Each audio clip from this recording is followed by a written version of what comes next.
दोस्तों एक गांव के अंदर एक सरपंच रहा करता है जिसका नाम होता है प्रेम सिंह और वह 38 साल का है। उसकी पत्नी है जिसका नाम कौशल्या। कौशल्या 35 साल की है और उस गांव के अंदर पहली बार यह व्यक्ति सरपंच बना है। उत्तर प्रदेश के सहारनपुर का एक छोटा सा गांव है, वहां की यह घटना है दोस्तों। और इस घटना से बहुत कुछ सीखने को मिलेगा आगे चल के, क्योंकि इस घटना के अंदर एक विश्वास तोड़ा गया है। जो लोगों का विश्वास होता है एक साधु के ऊपर, लेकिन वह साधु नहीं था, वह स्वादु था, यानी कि स्वाद लेने वाला था साधु की वर्दी में, साधु के पोशाक में। क्या हुआ था पूरी कहानी जानेंगे, वीडियो को लास्ट तक देखिएगा। सरपंच के साथ क्या होता है, गांव के साथ क्या होता है और एक साधु के भेष में एक आदमी उस गांव की क्या क्रियाकलाप करता है, पूरी जानकारी लेंगे। नमस्कार, मैं हूं सुदेश कुमार और जीतू सुदेश चैनल में आपका स्वागत है। दोस्तों यह घटना उत्तर प्रदेश के सहारनपुर के एक गांव की है, जहां पर प्रेम सिंह नाम का एक सरपंच रहा करता है, जिसकी उम्र होती है 38 साल। पत्नी का नाम है कौशल्या, जिसकी उम्र होती है 35 साल। अब सरपंच पहली बार बना है गाँव के अंदर, तो गाँव वालों की बहुत सारी उससे एक तरह से इच्छाएँ हैं कि भाई हमारे गाँव के लिए यह नया सरपंच कुछ ना कुछ करेगा ज़रूर। तो सरपंच भी इतना लगने वाला होता है, इतना अच्छा होता है कि उसको अपने गांव वालों के लिए कुछ ना कुछ करना है। तो गांव के जितने भी गली गरारे हैं, रास्ते हैं, गंदे पड़े हुए हैं, उनको सबको बनवाने लगता है। और इधर गांव के अंदर थोड़ा सा बाहर एक मंदिर होता है भोलेनाथ का। वह मंदिर सालों से वीरान पड़ा हुआ है, उस पर कोई पुजारी नहीं रुका है और ना ही उस पर कोई पुजारी है पूजा करने वाला। अब जो सरपंच होता है उस मंदिर में जाकर उसकी दशा देखता है कि भाई यहाँ तो इसकी जो चार दीवारी है वो भी बहुत ज़्यादा छोटी है, उससे गाय और कुत्ते और जो जानवर होते हैं वो उस मंदिर के अंदर घुस जाया करते हैं और वहाँ पर गंदगी फैलाया करते हैं। तो सरपंच को लगता है कि इस मंदिर को अच्छे से बनवाना चाहिए और उसके बाद उस मंदिर की साफ सफाई में सरपंच अपने साथ कुछ कर्मचारियों को लगाता है और मंदिर की सफाई खुद अपने हाथों से करने लगता है। मूर्ति जो होती है उसको नहला धुला करके उस मंदिर को बिल्कुल साफ शुद्ध कर दिया जाता। उस मंदिर का जो आंगन था उसको भी अच्छी तरह से साफ किया जाता है, गंदगी वगैरह, और जहाँ पर खड्डे हुए पड़े थे उन गड्ढों को भरा जाता है और बिल्कुल उसको प्लान करके और उसमें कुछ साफ सफाई का इंतजाम करने के बाद कुछ अपनी तरफ से धनराशि लगा करके ईंटें बिछवा देता है उस मंदिर के प्रांगण में। अब तो मंदिर देखने दिखाने लायक बन गया था, क्योंकि उसके अंदर हरे भरे पेड़ पौधे पहले से ही थे और ऊपर से अब सफाई होकर के कई जगह गमले लगा दिए जाते, कई जगह घास लगा दी जाती है। बहुत ही अच्छा मनोरम वह मंदिर बना दिया जाता है। मंदिर की साफ सफाई हो जाती है, लेकिन अब जो सरपंच होता है वह थोड़ा इस चिंता में हो जाता है कि इस मंदिर के लिए कोई पुजारी भी होना चाहिए। लेकिन पुजारी कोई ऐसे तो नहीं है भाई किसी को भी रख दे, तो अब पुजारी का इंतजार करते हैं। दो चार लोगों से भी कहता है जो सरपंच होता है कि भाई कोई पुजारी मिले तो मंदिर में रखने के लिए उसको बुलाना, मुझे बताना। अब इसी तरह से धीरे धीरे वक्त गुजर रहा था और जो सरपंच है गाँव के और बाकी कार्यों में जुट जाता है, पानी पीने की व्यवस्था करने लगता है, बहुत सारे और काम होते हैं।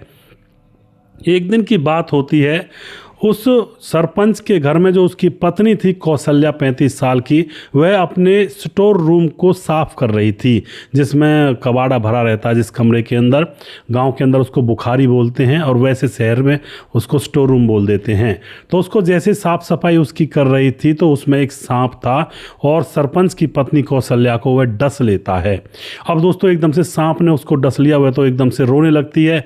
लेकिन इतने में ही उस घर पर भिक्षा मांगने के लिए एक साधु के वेश में एक आदमी आया हुआ था, जिसका वैसे रियल नाम था विवेक, और वह भिक्षा मांग रहा था। इधर लोग अफरा तफरी में थे कि सरपंच की पत्नी को सांप ने काट लिया है। अब जो साधु था वह जानता था सांप के काटे का जो तंत्र मंत्र होता है या फिर जो भी दवाई होती है, जड़ी बूटी। अब वह तुरंत उस घर के अंदर जाता है और कहता है कि तुम दूर हट जाओ, मैं देखता हूँ एक बार। तो गांव के लोगों की भी आस्था होती है, भाई साधु है, जानता होगा। तो उसके बाद उसके पास कुछ जड़ी बूटियाँ थी, वह जंगल में घूमा करता था, तो उसके पास झोले में से जड़ी बूटियां निकाल करके उस महिला को कुछ तो घोल करके पिला देता है, कुछ जड़ी बूटियों को पीस करके उस जगह पर लगा देता है जहां पर सांप ने डसा था। और दोस्तों 2 घंटे के बाद ही उस महिला की मूर्छा खुल जाती है, क्योंकि वह बेहोश हो चुकी थी, कुछ तो डर के मारे और कुछ सांप के काटने के मारे। अब वह सही हो जाती है और उसके बाद यह जो साधु के भेष में रवि था यह कहता है कि अब इनको कुछ नहीं होगा, ये सही है बिल्कुल एकदम से, क्योंकि सांप के काटने से शरीर के अंदर खून गाढ़ा हो जाता है है और वह धमनियों में दौड़ना बंद कर देता है। और जो मैंने जड़ी बूटी दी है इससे खून इसका दोबारा से पतला हो गया है, धमनियों में दौड़ने लगा है, अब कोई चिंता इनको नहीं है। तो उसके इस काम को देख करके एक तो सरपंच उसके ऊपर बहुत ज़्यादा प्रभावित हो जाता है, और दूसरी बात जो गांव के आस पड़ोस के लोग वहाँ पर थे वह भी बहुत ज़्यादा प्रभावित हो जाते हैं, उसके पांव छूने लगते हैं और उसका आशीर्वाद लेने लगते हैं। अगले ही क्षण सरपंच को याद आता है कि यार मेरे मंदिर पर एक पुजारी की ज़रूरत है, तो ये तो बहुत अच्छे साधु बाबा हैं, क्यों ना मंदिर पर इनको रख दिया जाए। और उसके बाद सरपंच उनके सामने गुजारिश करता है कि बाबा आप हमारे गांव के मंदिर पर रहें, और बहुत ही अच्छा मंदिर है, अच्छा स्थान है, वहाँ पर कोई साधु है नहीं। तो अब साधु बहुत खुश हो जाता है, क्योंकि अब तक उसका रहने का कोई ठिकाना नहीं था, जंगलों में घूमा करता, भिक्षा मांग लिया करता गाँव में से, अब उसको एक ठिकाना मिल गया तो वह सोचता है कि यहाँ पर बहुत अच्छा रहेगा। उसके बाद उस साधु का प्रवेश उस मंदिर में करवा दिया जाता है, और अब तो गाँव के लोग वहाँ पर पूजा पाठ करने के लिए जाने लगते हैं, क्योंकि वहाँ पर अब गंदगी बिल्कुल नाम मात्र को भी नहीं थी, और मंदिर की घंटियां गूंजा करती थी, सुबह शाम भजन कीर्तन भी हुआ करते थे, बड़ा अच्छा वहां पर दृश्य बन चुका था। लेकिन दोस्तों जो साधु था उसके बारे में उसका बैकग्राउंड गांव वाले नहीं जानते थे। अब तो वहाँ पर गांव की औरतें भी कोई सुबह जाती, कोई भोले जी को नहवाने के लिए जाती, लोटा लेकर के कोई शाम को जाते। तो एक महिला होती है गांव की जिसका नाम होता है अर्चना देवी, और उसकी उम्र तकरीबन ऐसी होगी 37-38 साल के आसपास। उसके पति की मौत हो चुकी थी, बच्चे ऐसे थे, कोई 10वीं क्लास में पढ़ रहा था, कोई 8वीं क्लास में पढ़ रहा था। वह भी पूजा पाठ करने के लिए जाया करती है, वह देखने में बहुत ज़्यादा खूबसूरत हुआ करती थी। अब तो इस साधु के भेषधारी विवेक के मन में उसके प्रति गंदे भाव उठने लगते हैं, उसकी तरफ देखने लगता है। मौका देखता है कि किसी दिन यह आए और उस टाइम मंदिर में कोई ना हो तो बात बन सकती है। इसी तरह से 1 महीने तक वह लगातार निगाह रखता है उस औरत के ऊपर, और एक दिन उसको मौका मिल ही जाता है। शाम का समय था, और शाम के समय में वह महिला पूजा करने के लिए आ जाती है, और मंदिर में उस टाइम कोई नहीं था जब वह महिला आई थी। तो यह साधु के भेष में जो रवि था उस महिला को अपने पास बुलाता है और उसको प्रसाद देता है। महिला बड़ा खुश होकर प्रसाद लेती है, क्योंकि उसका नाम जो साधु बनकर आया था मंदिर में, उसका नाम गांव में पूरी तरह से फैल चुका था कि बड़ा अच्छा साधु है। तो महिला प्रसाद लेती है और वह कहता है यहीं पर खा लो इसको, जब बाद में पूजा पाठ कर लेना। महिला को वहीं पर प्रसाद खिला देता है, और उसके बाद वह महिला कुल्ला मुंह धो करके पूजा पाठ करने लगती है। थोड़ी देर के बाद उस महिला की आंखें धीरे धीरे बंद होने लगती हैं, यानी कि नशा छा जाता है नींद का। और इतने में साधु भांप लेता है और तुरंत उस महिला के पास जाकर के उसको घसीटता हुआ चुपके से अपने कमरे के अंदर बंद कर देता है। और उसके बाद दोस्तों उसके साथ वह एक ऐसा कुकृत्य करता है, उसके साथ अपनी वासना को पूरा करता है, और फिर वह सोचता है कि भाई अब इसका क्या करूं, अब इसको तो जान से मारना होगा, क्योंकि अब किसी को पता लगेगा तो फिर गड़बड़ हो जाएगी। और उसके बाद दोस्तों वह महिला को वहीं बंद कर देता है। महिला के घर वाले ढूंढ रहे थे, साधु के पास भी आते हैं कि हमारे घर की एक महिला आई थी क्या? साधु कहता नहीं आई तो थी शायद, पर वो चली गई यहाँ से। तो सरपंच के पास भी जाते हैं गाँव के लोग, सरपंच भी मंदिर में जाता है। एक बार सरपंच भी पूछता है कि बाबा क्या यहाँ पर एक महिला जिसका नाम अर्चना है वो आई थी क्या? बेचारी विधवा महिला है। उससे भी वह यह कह देता है कि नहीं यहाँ पर आई तो थी, लेकिन वो तो वापस चली गई, उसके बाद मुझे पता नहीं क्या हुआ। अब तो सरपंच को पूरा विश्वास था साधु के ऊपर, गाँव वालों को भी विश्वास था, कोई दिक्कत नहीं थी। तो गाँव वाले यही कहते हैं कि शायद हो सकता है विधवा थी, अकेलेपन से परेशान थी, तो शायद हो सकता है किसी के साथ वह भाग गई है। यही अनुमान लगा करके गाँव वाले अब चुप अपने घर में बैठ जाते हैं। लेकिन दोस्तों अब साधु का रंग ढंग रात को 9-10 बज जाते हैं, तब उसका रंग ढंग निखार लाता है। 9-10 बजे जब गांव के लोग अपने गांव में सो गए थे, वह जो मंदिर था सड़क के किनारे था। अब वह साधु मंदिर के पीछे सड़क के किनारे ही था, सड़क से दिख रहा था, वहाँ से सड़क से दिखाई दे रहा था। गड्ढा खोदता है, और गड्ढा खोदने के बाद अब उस गड्ढे में उस महिला की डेड बॉडी को गोद में भर करके गड्ढे में डालने के लिए लेकर आ जाता है। और दोस्तों एकदम से धड़ाम से उसको उस गड्ढे में डाल देता है। लेकिन रात का समय था, और एक सौरभ नाम का लड़का जो कि रात को लेट आया करता था ड्यूटी से साइकिल से, वह दूर से साइकिल से आ रहा था। साधु को पता नहीं था, क्योंकि साइकिल इतना आवाज़ नहीं करती है।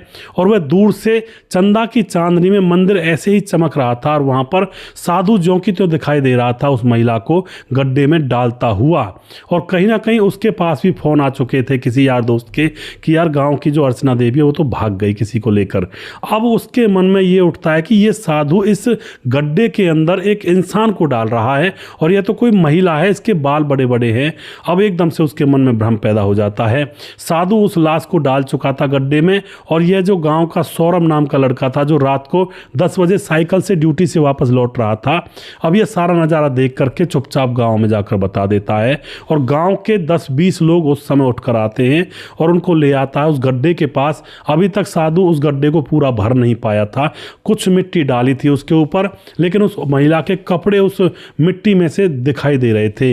लोगों ने फ़ोन की टॉर्च वगैरह जलाकर देखा तो वह महिला उस गड्ढे के अंदर थी, जिसको गांव वाले और गांव का सरपंच ढूंढ रहे थे, जिस महिला का नाम अर्चना था।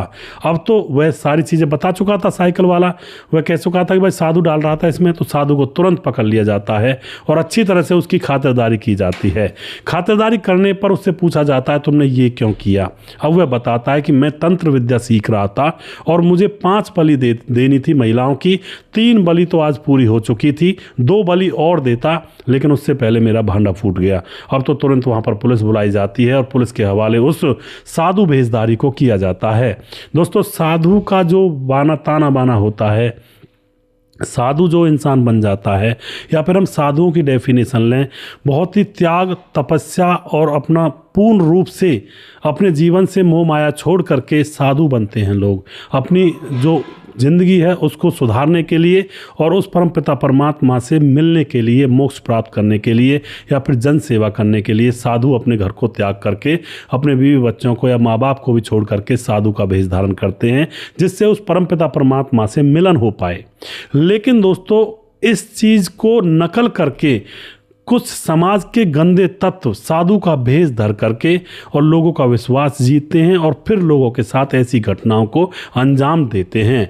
तो कभी भी ऐसे चक्कर में ना फंसें, पहले देख लें कि भाई साधु बाबा कैसा है, या कोई भी साधु के ऊपर नहीं है, ये तो गांव के अंदर, शहर के अंदर ऐसे भी लोग होते हैं जो पड़ोस में रहते हैं, विश्वास जमाते हैं और फिर किसी को धोखा दे देते हैं। तो वो धोखेबाज किसी भी भेष में हो सकता है और किसी का भी रूप धर करके लोगों को नुकसान पहुँचा सकता है। तो थोड़ा सा ध्यान जरूर रखना चाहिए। लोगों से बात करते हुए ये देखना चाहिए कि भाई आदमी सामने वाला कितना पानी में है। बिल्कुल अंधा विश्वास भी नहीं करना चाहिए किसी अनजान के ऊपर, और वो अनजान ही था। मानो अगर वो 10-20 साल से रह रहा होता तो उसके ऊपर अच्छा विश्वास हो जाता या फिर जानकारी मिल जाती कि भाई ये सच में ही बहुत अच्छे इंसान है। लेकिन वो अभी अभी आया था 1 महीने पहले ही और उसने ऐसा कवाड़ा गाँव के अंदर कर दिया, साधु का भेष धरा और साधुओं को बदनाम करने की यहाँ पर पूरी चेष्टा हुई। दोस्तों, तो ऐसा ना करें, अपने आप को थोड़ा सा सावधान रखें और अकेले दुकेले में किसी के बहकावे में ना आवे। तो यह वीडियो आप पूरा ज़रूर देखिएगा, बहुत ही इंटरेस्टिंग है, रोचक है। और वीडियो के लास्ट में कुछ भाइयों के नाम ज़रूर लूँगा जो हमारे वीडियोज़ को देखते हैं और हमें खूब सपोर्ट करते हैं। हमारे साथ समाधान पाटिल जलगांव महाराष्ट्र से हैं, बहुत बहुत धन्यवाद करते हैं जी। राम गोसाई हमारे भाई कमेंट करते हैं, भाई जी क्या करतूत है, कुछ नहीं बोला जा सकता जी। बिल्कुल। पंकज कुमार सुदेश भाई राम राम, आपकी स्टोरी बहुत ही ब्यूटीफुल होती है, थैंक यू सर, बहुत बहुत धन्यवाद जी। शौकत अली हमारे भाई कहते हैं जीतू भाई आपकी वीडियो मुझे बहुत अच्छी लगती हैं, मैं आपकी सारी वीडियो देखता हूं खाली टाइम में, और मेरा नाम शौकत अली खान है, मैं दिल्ली से हूं और आप ऐसे ही मुझे मज़ेदार वीडियो, आपका बहुत बहुत धन्यवाद करता हूँ। और उसके बाद जगदीश नाथ कमेंट करते हैं, बहुत बहुत धन्यवाद करते हैं जी। लाल सिंह बेनीवाल कमेंट करते हैं, प्रवीण बघेल से पुरी से हैं, साबिर सैयद बाबू कमेंट करते हैं मुंबई से, सराफत अली कमेंट करते हैं, बहुत बहुत स्वागत है सर जी आपकी वीडियो में। विंध्याचल राजभार कमेंट करते हैं, सूरज डियो हमारे भाई कहते हैं कि राम राम सुदेश एंड जीतू भाई क्या कर रहे हैं लोगों के दिमाग में क्या चल रहा है। I am Suraj from Fiji, बहुत बहुत धन्यवाद करते हैं सूरज भाई। मोनू जैन कमेंट करते हैं, रजत सैनी कमेंट करते हैं, भोलेनाथ शुक्ला कमेंट करते हैं, राधे राधे जी। रजत सैनी कमेंट करते हैं, और उसके बाद हमारे साथ राम मोहम्मद यासीन लाहौर पाकिस्तान से हैं, और उसके बाद हमारे साथ राजकिशोर चौरसिया महाबलेश्वर महाराष्ट्र से, राधे श्याम शर्मा सिरसी जयपुर राजस्थान से हैं। दुर्योधन भाई कमेंट करते हैं, छगनदास खारडाबाद राजस्थान से कमेंट करते हैं, सूरज डियो हमारे भाई लगातार कमेंट करते हैं, और हमारे साथ सुजीत कुमार कमेंट करते हैं, प्रवीण बघेल से पुरी से कमेंट करते हैं, मोनू जैन। तो बहुत बहुत धन्यवाद करते हैं सभी भाइयों का। और अगले वीडियो में बहुत जल्दी फिर से लेकर आऊँगा जीतू सुदेश चैनल पर। तब तक आप खुश रहें, देखते रहें हमारे चैनल को। जय हिंद, जय भारत।